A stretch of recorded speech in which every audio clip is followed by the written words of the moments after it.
ایک عرب مسلمان لڑکی لندن میں زیر تعلیم تھی۔ ایک دن وہ اپنی سہیلی کی کسی تقریب میں گئی، کوشش کے باوجود وہ وہاں سے جلدی نہ نکل سکی۔ جب وہ اس فنکشن سے فارغ ہو کر نکلی تو رات کافی دیر ہو چکی تھی۔ اس کا گھر دور تھا۔ گھر جلدی پہنچنے کا ذریعہ زیر زمین چلنے والی ٹرین تھی، لیکن وہ ٹرین سے سفر کرنے سے کچھ خوف محسوس کر رہی تھی، کیونکہ برطانیہ میں اکثر رات کے وقت ٹرینوں اور اسٹیشنوں پر بہت سے جرائم پیشہ اور نشے میں دھت افراد ہوتے ہیں۔ آئے روز ٹی وی چینل اور اخبارات میں یہاں ہونے والی وارداتوں کا تذکرہ موجود ہوتا ہے۔ چونکہ اس لڑکی کو زیادہ دیر ہو چکی تھی اور بس کافی وقت لے سکتی تھی، اس لیے اس نے بہت سے خدشات و خطرات کے باوجود ٹرین میں جانے کا فیصلہ کر لیا۔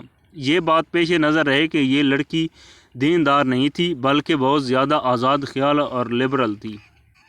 جب وہ اسٹیشن پر پہنچی تو یہ دیکھ کر اس کے جسم میں خوف کی ایک سرد لہر دوڑ گئی کہ اسٹیشن بالکل سنسان ہے، صرف ایک شخص کھڑا تھا جو حلیے سے ہی جرائم پیشہ لگتا تھا۔ وہ انتہائی خوف زدہ ہو گئی۔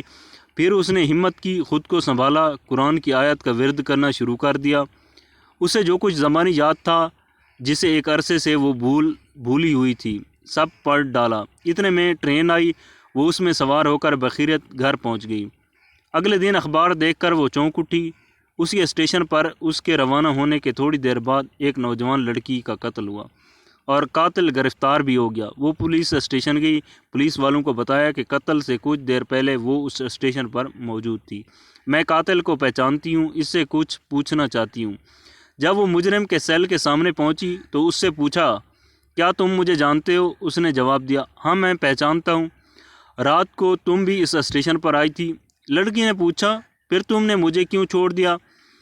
وہ کہنے لگا، میں تمہیں کیسے نقصان پہنچاتا؟ تمہارے پیچھے تو دو انتہائی صحت مند اور قد آور باڈی گارڈ تھے۔ یہ سن کر لڑکی حیران ہو گئی۔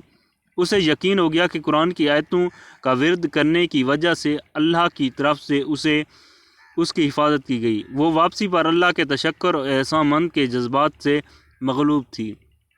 اللہ کی مدد اور نصرت پر اس کا بھروسہ مزید بڑھ گیا۔